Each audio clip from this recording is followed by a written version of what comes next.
Ay mga marites, mag-enjoy muna tayo sa ating mukbang with my friends na mayayaman. O alam kong nakikita nyo yung tatlong red horse. Hindi po ako umiinom, hihihi. Para lang yan sa mga broken-hearted na kasama ko. Nandito lang ako sumama sa kanila para makapag-hangout, kumain, mag-picture sa beach, mag-TikTok, maligo, at higit sa lahat makikain. Alam ko naman sa sarili ko na wala akong ambag. Tapos ako pa yung malakas kumain. Pagpasensya nyo na lang kasi gutom na ako.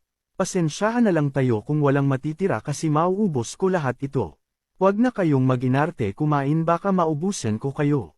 Ganito kasi yan kung sino ang walang ambag siya pa ang malakas kumain, heyo'y buhay.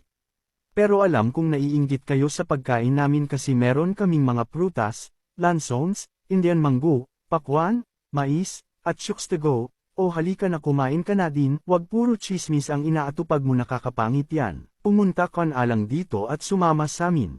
Anyway, matagal na namin itong plano pero hindi natutuloy at laging drawing dahil alam nyo naman mga poor pa kami hahaha.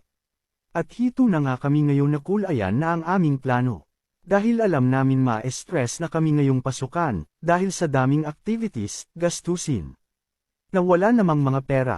Kaya naman paki-share naman ako sa video na ito. Comment ka na rin kung nagustuhan mo.